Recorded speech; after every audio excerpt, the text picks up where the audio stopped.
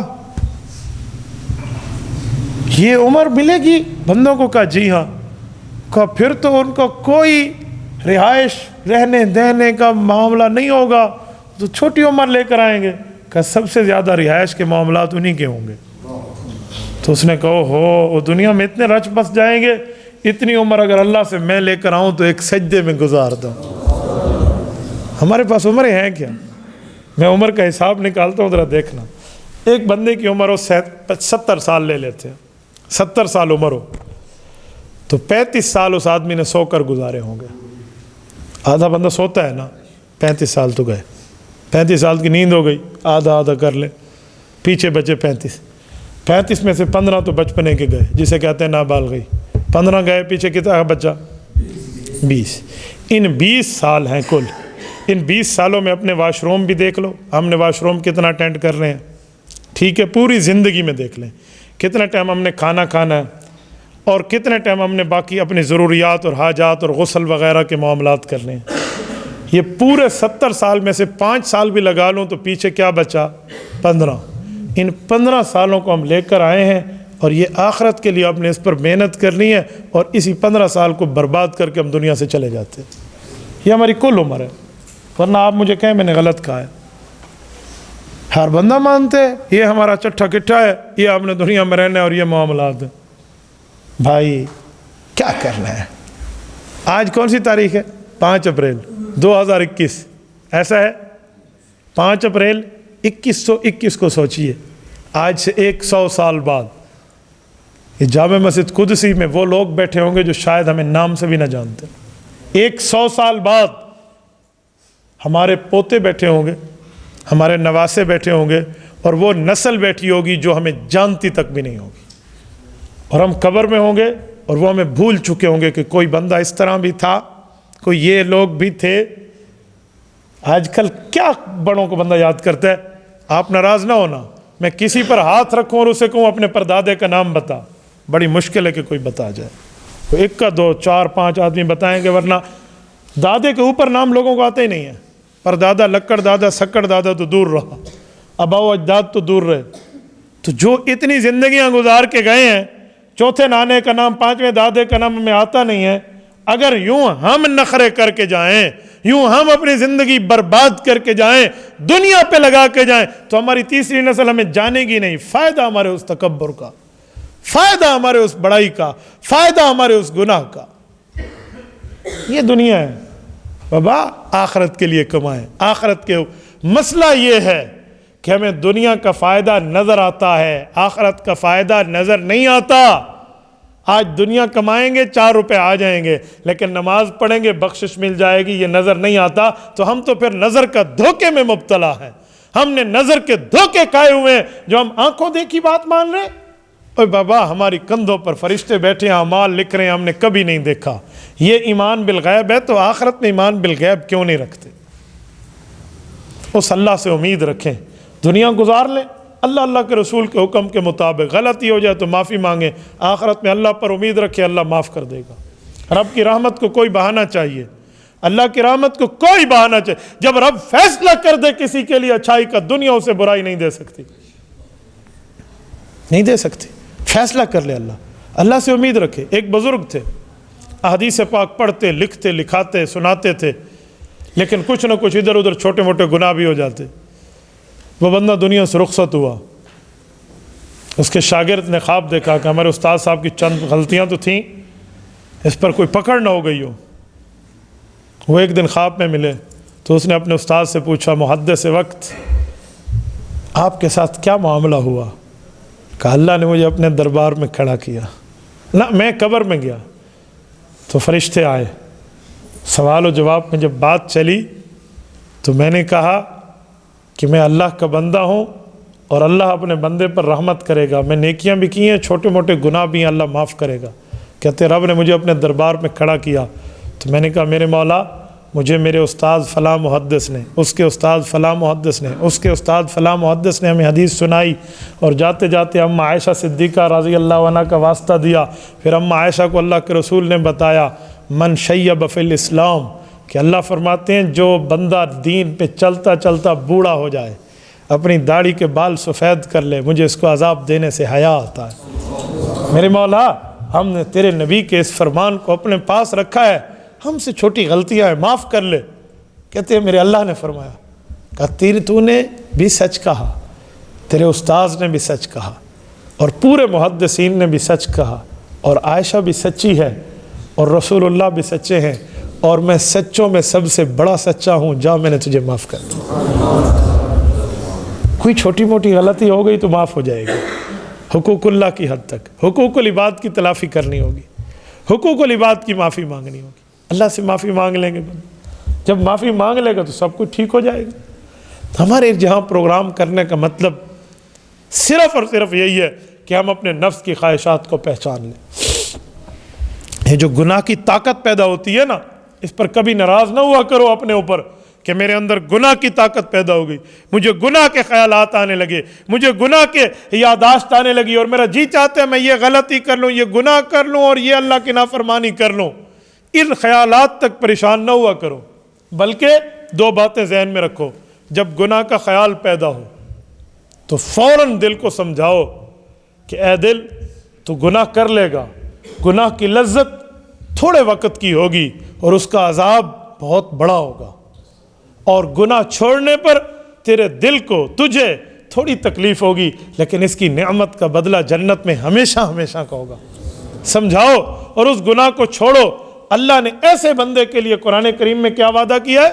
2 آیتیں پڑھتا ہوں، سورۃ الرحمن پارہ نمبر 27، رب العزت فرماتے ہیں وَلِمَنْ خَافَ مَقَامَ رَبِّهِ جَنَّتَانِ فَبِأَيِّ آلَاءِ رَبِّكُمَا تُكَذِّبَانِ۔ کہا لوگو، اس موقع پر آ کر جو مسلمان اللہ سے ڈر گیا، اس بندے کے لیے وَلِمَنْ خَافَ، جو ڈر گیا مقام ربہ، کہ رب کے سامنے کیسا کھڑے ہو کے جواب دوں گا، یوں کر لیا، جنتان، اسے 2 جنتوں کا مالک بناؤں گا۔ فَبِأَيِّ آلَاءِ رَبِّكُمَا تُكَذِّبَانِ، اے جنوں اور انسانوں تم رب کی کون کون سی نعمت کو جھٹلاؤ گے۔ اور دوسری آیت وَأَمَّا مَنْ خَافَ مَقَامَ رَبِّهِ وَنَهَى النَّفْسَ عَنِ الْهَوَىٰ فَإِنَّ الْجَنَّةَ هِيَ الْمَأْوَىٰ وَأَمَّا مَنْ خَافَ مَقَامَ رَبِّهِ، گناہ کی طاقت پیدا ہوئی، گناہ کے اوپر عمل کرنے پر طاقت بھی رکھتا تھا، کوشش کرتا تو گناہ کر گزرتا، لیکن عین اسی وقت جب شہوت عروج پہ تھی، خواہش اپنی عروج پہ تھی اور ہائی پیک پر معاملہ تھا، اور اس کے دماغ نے، اس کے دل نے یہ کہا، اوے اللہ کو کیا جواب دے گا؟ رب نے پوچھ لیا بندے یہ کیوں کیا تھا؟ منع میں نے کیا، میں نے نبی بھیجے، میں نے آیات اتاری، میں نے تمہیں احکام دیے، اس کے باوجود بھی تو نے میرے حکموں سے آنکھیں پھیر لی، میری باتوں سے نظریں بند کر لی، کیوں کیا؟ یہ خواہش پیدا ہوئی اور اس نے دل کو کہا جی نہیں کرنا گناہ، مر جاؤں گا نہیں کروں گا۔ وَنَهَى النَّفْسَ عَنِ الْهَوَىٰ، اس نے اپنی جان کو، اپنے نفس کو، اپنے خیالات کو اس سے ہٹا دیا، فرمایا فَإِنَّ الْجَنَّةَ هِيَ الْمَأْوَىٰ، اللہ کی عزت کی قسم جنت بنی اس کے لیے۔ اس سے بڑا جملہ اور کیا ہوگا؟ اس سے بڑی بات اور کیا ہوگی کہ جنت بنی اس کے لیے۔ فَإِنَّ الْجَنَّةَ هِيَ الْمَأْوَىٰ، اسی کا تو ٹھکانہ ہے۔ یہ ہم نے دنیا میں رہنا ہے، آخرت کا بیج بونا ہے۔ آج دوسروں کو حق دینے والے بنو، دنیا کا حق دیا یا نہ دیا یہ پورا ہو سکتا ہے۔ کیوں؟ بندہ مال چھوڑ کر تو جائے گا، کسی کا قرضہ کھا لیا تو قرآن کریم میں موجود ہے، کسی کا حق کھا لیا قرآن کریم میں موجود ہے، بیوی کو حق مہر نہ دیا قرآن کریم میں اس کا مسئلہ موجود ہے، کسی کا مال ہڑپ کر لیا قرآن کریم میں مسئلہ موجود ہے۔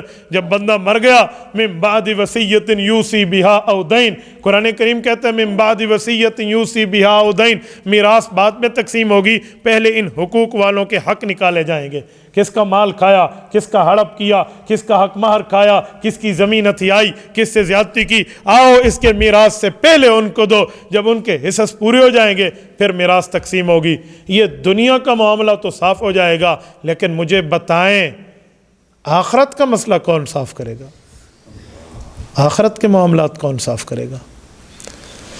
میں نے کسی کے ساتھ ناحق معاملات میں کر دیا اور اس کی پتہ کسی کو نہ ہوئی اور میرے مرنے کے بعد اس تک حق نہ پہنچا، وہ کون ذمہ دار ہوگا؟ میں نے کسی سے زیادتی کر لی، کسی کو نہیں پتہ، پھر کیا ہوگا؟ یہ جو لوگ کہتے ہیں نا قیامت میں سب سے پہلے نماز کا حساب ہوگا، یہ آدھی بات ہے۔ حقوق اللہ میں قیامت کے اندر سب سے پہلے نماز کا حساب ہوگا، حقوق العباد میں قیامت کے اندر سب سے پہلے قتل کا حساب ہوگا۔ اسے ناحق قتل کیوں کیا تھا؟ تو اس کا مطلب حقوق العباد بھی پوچھے جائیں گے۔ آج کل ہم غلطی کرتے ہیں اور فوراً معافی مانگ کے اگلی صف میں کھڑے ہو جاتے ہیں، یوں نہیں ہے بابا۔ جو حقوق اللہ کے گناہ ہے نا، اس کی معافی ہے، اور جو حقوق العباد کا گناہ ہے اس کی معافی بھی ہے اور تلافی بھی ہے۔ ایک ہوتی ہے معافی، ایک ہوتی ہے تلافی۔ ایک بندے کا ہم نے موبائل چوری کر لیا اور موبائل چوری کر کے بوجھ پا کے جی اللہ اکبر، اللہ مینوں معاف کر دے، اے معاف نہیں ہونا، یوں معاف نہیں ہے۔ معافی ہے نمبر 1، اللہ معاف کر دے۔ تلافی ہے اس بندے کو جا کے لوٹا دو۔ ہم اسے لوٹاتے نہیں ہیں، تلافی کرتے نہیں ہیں۔ والد فوت ہو گیا، بہنوں کا حصہ کھا لیا، کیوں؟ ابو نے ان کو جہیز دیا نہیں تھا، ان کا حق پورا ہو گیا۔ اوے میرے بھائی، تیرے باپ نے تیری شادی پہ تو خرچہ کیا تھا نا، پھر تیرا حق بھی پورا ہو گیا، زمین جا کے مدرسے نو دے دے۔ بہنوں دا حق ہی پورا ہو گیا، بھائیاں دا ہو گیا، پیچھے کی بچے؟ یوں نہیں ہے، حق ہے، لاکھ ہے یا ککھ ہے، سانو دینا پینا ہے۔ حدیث پاک میں ہے، بلکہ پہلے آیت سنا تو پھر حدیث سن لینا۔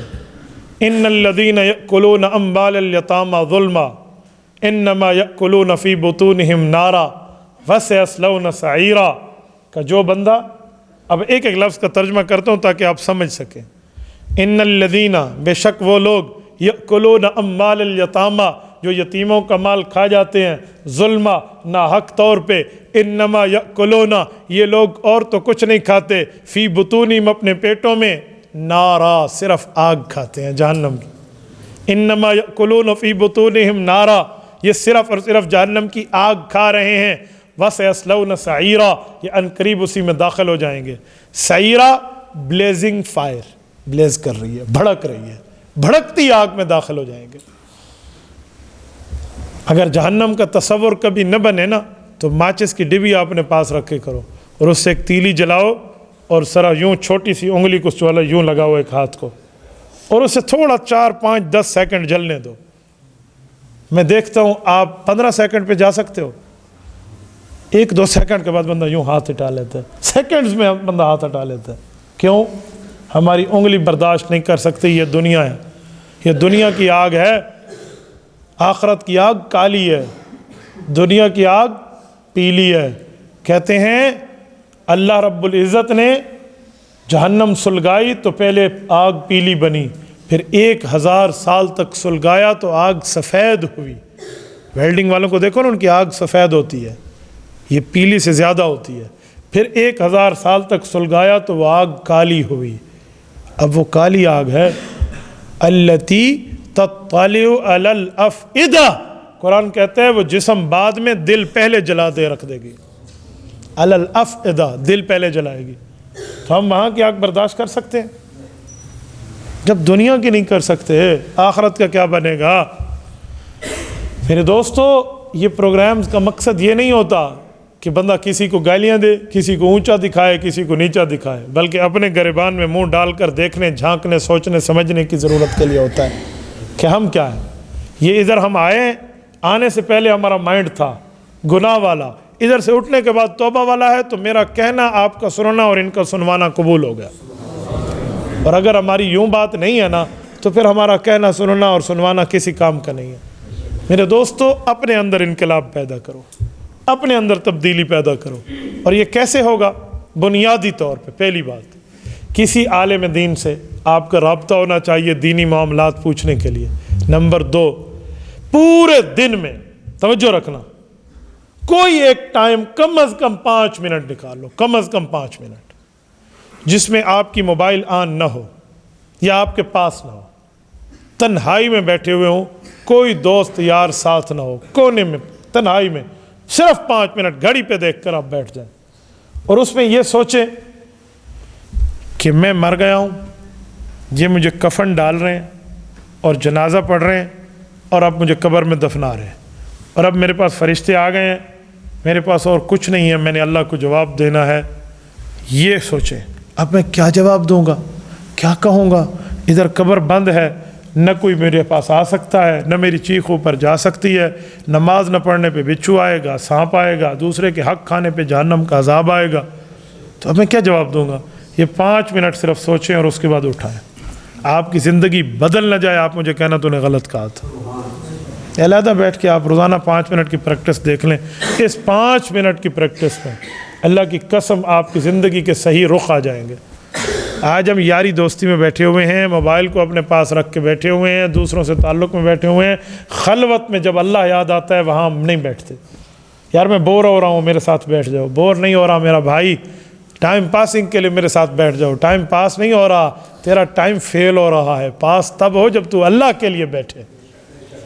میرے دوستو، یہ ترتیبیں آپ اپنا کے دیکھیں، پھر کر کے دیکھیں، پھر دیکھیں اللہ پاک آپ کے ساتھ معاملات کیسے رکھتا ہے۔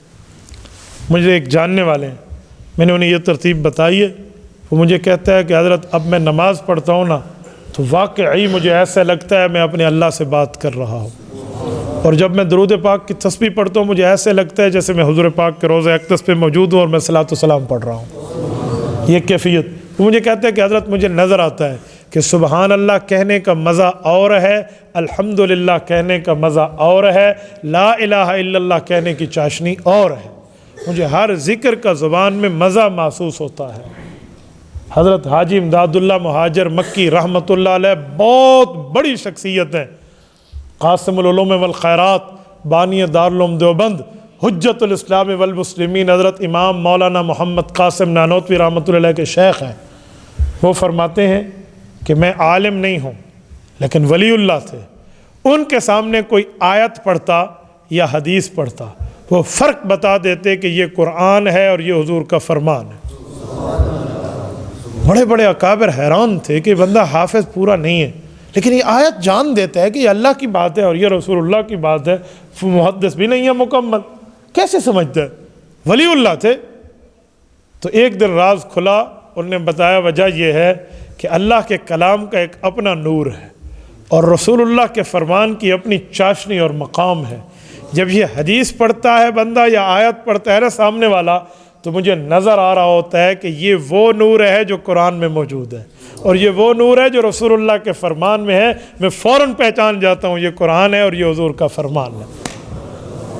تو اس نیت پہ بندہ تب پہنچتا ہے جب تنہائی میں کوئی اللہ کو یاد کرنے والا تو بنے، کوئی بیٹھنے والا تو بنے، کوئی سوچنے والا تو بنے۔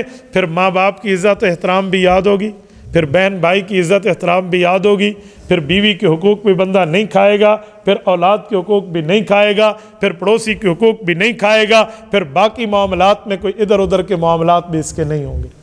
یہ تب ہے جب کوئی بندہ دینی معاملات کرنے میں یوں ترتیب بنا کر بیٹھ جائے۔ میرے دوستو، آپ کو یہاں بلانے کا مقصد یہ ہے کہ دلوں کا سودا کرنا ہے اور اللہ سے کرنا ہے، بس یہ دلوں کا سودا ہے، کوئی گائے بھینس کا سودا نہیں ہے، کوئی بکری بھیڑ کا سودا نہیں ہے، کوئی موبائل موٹر سائیکل اور گاڑی کا سودا نہیں ہے، یہ اللہ کے معاملات ہیں۔ اللہ کے سامنے جب آپ یوں اللہ کا بول بولو گے، یوں اللہ کو یاد کرو گے، یوں آخرت کو یاد کرو گے، پھر نہیں ہے کہ آپ سے غلطی ہو اور آپ اس پہ برقرار رہو، یا معافی مانگ لو گے یا اللہ سے توبہ کر لو گے۔ پھر بندے کو غلطی ہو جاتی ہے، گناہ ہو جاتا ہے، اس پر فوراً توبہ کر لینا، معافی مانگ لیں۔ ہمیں شیطان پٹی پڑھاتا ہے، اتنا بڑا گناہ ہے معاف نہیں ہونا، جی نہیں۔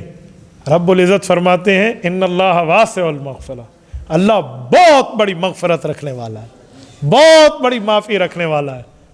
اللہ پاک کی مغفرت بہت بڑی ہے۔ ان رحمتی وسعت کل شیء، میری رحمت ہر چیز سے بڑھ کے ہے۔ اللہ نے تو فرعون کے لیے موسیٰ علیہ السلام کو فرمایا تھا اذهبا الى فرعون انه طغى، فرعون کے پاس جاؤ، بڑا سرکش ہو گیا۔ اے موسیٰ اور ہارون، اسے نرمی سے بات کرنا، فرعون سے فقولا له قولا لینا، نرمی سے بات کرنا، لعلہ یتذکر، ہو سکتا ہے معافی مانگ لے اور میں اسے معاف کر دوں۔ فرعون کے لیے معافی ہے۔ ہم گناہ گار، خطا کار، روسیہ کار ضرور ہیں، پر فرعون کی طرح اللہ کی اتھارٹی کو چیلنج والے نہیں ہیں۔ ہم گناہ گار ضرور ہیں، پر اللہ کی رحمت کی یوں چیلنج والے نہیں ہیں۔ اللہ ہمیں کیوں نہیں معاف کرے گا اگر ہم مانگ لیں؟ ترمذی میں روایت قدسی موجود ہے، فرمایا یا ابن آدم لو بلغت ذنوبک عنان السماء ثم استغفرتنی غفرت لک ولا ابالی، اے آدم علیہ السلام کے بیٹے، تجھ سے گناہ ہو گیا تو معافی مانگنا، تو معافی کا 2 لفظ بولے گا میں رحمت کے سمندر بہا دوں گا، میں معاف کر دوں گا، مجھے پرواہ بھی نہیں ہے۔ یہ رب العزت کی طرف سے اعلان ہے۔ ابھی رمضان مبارک کا مہینہ آنے والا ہے، یہ نیکیوں کا سیزن ہے، یہ موسم ہے، اس میں شیطان گرفتار ہو جاتا ہے، نیکی کرنا آسان ہو جاتی ہے۔ اللہ کے لیے اپنے آپ کو ابھی سے رمضان کے لیے تیاریاں کرا لو، ابھی سے، کہ ہم نے اٹھنا ہے، ہم نے روزہ بھی رکھنا ہے، ہم نے تلاوت بھی کرنی ہے، ہم نے انٹرنیٹ کو رمضان المبارک میں طلاق دے دینی ہے کہ اس پر غلط چیزیں نہیں دیکھنی۔ انٹرنیٹ تو طلاق ہو گئی ہے، چھڑ دو انہوں۔ رکھنا ہے تو دینی کام کے لیے، وہ بھی محدود وقت میں۔ رمضان المبارک میں ہم نے تراویح بھی پوری پڑھنی ہے، عبادت بھی پوری کرنی ہے، قیام اللیل بھی کرنی ہے۔ قیام اللیل کیا ہے؟ 8 رکعت حضور علیہ السلام تہجد پڑھتے تھے۔ تراویح کیا ہے؟ 20 رکعت عشاء کے بعد پڑھتے تھے۔ تہجد کی 8 رکھتے ہیں، تراویح کی 20 رکھتے ہیں، یہ دونوں ہیں۔ بعض لوگ ان کو ملاتے ہیں، وہ کہتے ہیں جی 8 ہیں لیکن 8 اس وقت ہیں جو تہجد کا ہے، اس وقت 20 ہیں۔ یہ دونوں اپنی اپنی جگہ کی عبادات ہیں۔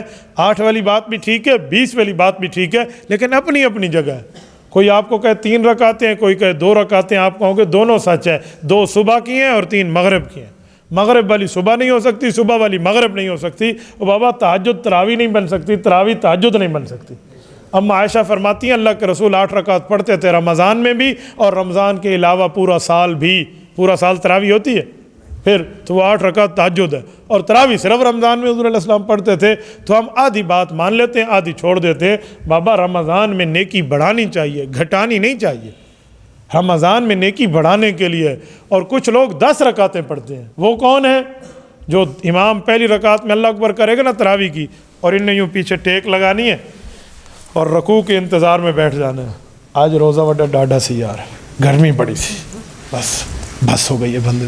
سنا تیرا روزہ کیویں گزرا؟ اچھا ٹھیک ہے. اور طبیعت سے پوچھ پاچھ کے ساری بات پوری کر لے. امام رکوع پہ کہ اللہ اکبر, یہ بھی پہنچ گئے. تو ان نے 10 رکعتوں کی تلاوت سنی ہے, 10 کی نہیں سنی. تو یہ 20 والے نہیں ہیں, یہ 10 والے ہیں. یہ نواں چکر ہے, ہر مسجد تو شروع ہے. پیچھے بیٹھے نے چپ کر کے ہاں, اور گرمی بڑی سی حضرت, روزہ لگے حضرت. اور خدا کے بندے, روزہ نہ لگے تو وہ روزہ کیسا؟ اللہ چاہتے ہیں تمہیں بھوک لگے اور تم مجھ سے مانگو, تمہیں پیاس لگے, اور ہم کہتے ہیں جی نہیں, صبح 8 گلاس پانی کے اکٹھے پینے ہیں تاکہ ہمیں پیاس ہی نہ لگے. میں نے ایک آدمی سے کہا, بھائی یہ جو 8 گلاس تو اکٹھے پیتا ہے, تیرے ہاں کوئی اسٹوریج ہے کہ یہ 8 گلاس اکٹھے سنبھال لے؟ یہ 10 بجے تک تو نے واش روم جا کے اپنے پانی سے فارغ ہو جانا ہے. وہ اونٹ ہے جس کے پاس پانی اسٹور کرنے کے لیے باقاعدہ اوپر کوہان موجود ہے, اور وہ ایک ہفتے تک پانی اسٹور رکھتا ہے. بابا تم اونٹ نہیں ہو, تم انسان ہو. اور تیرے اندر تو اسٹوریج کی ٹینکی نہیں ہے, اسٹور کر لے اس پانی کو. تو نے 2 گلاس پینے نہیں, ایک کر لے, 8 گلاس پینے کی لوڑ ہے. ہم نے خود کو پتہ نہیں اونٹ والی ٹینکی سمجھی ہوئی ہے, پیچھے کو اونٹ والی ساری لگی ہوئی ہے, چلو اتنے ایسی پانی کھلا دینا. یوں نہیں ہوتا میرے بھائیو. ہمیں بھوک لگے, احساس ہو نا. حدیث پاک میں لخلوف فم الصائم اطیب من عند اللہ ریح المسک, فرمایا جو بھوک لگنے پر منہ سے سمیل ہوتی ہے نا, اللہ فرماتے ہیں یہ سمیل مجھے کستوری سے زیادہ پسند ہے. اور بندے نے دبا کے کھانا بھی وہ پیدا ہی نہ ہوئے جڑی اللہ نے پسند ہے. تو اسی لیے ایسا نہیں کیا کرے. اور یہ جو زیادہ پانی پی لیتے ہیں نا افطاری کے وقت, ان کا ایک نقصان ہے. وہ کیا نقصان ہے؟ وہ بھائی ہم نے سحری تک جاگنا ہے, کسی وقت ہی پانی پی لیں گے, زیادہ افطاری میں نہ پیو.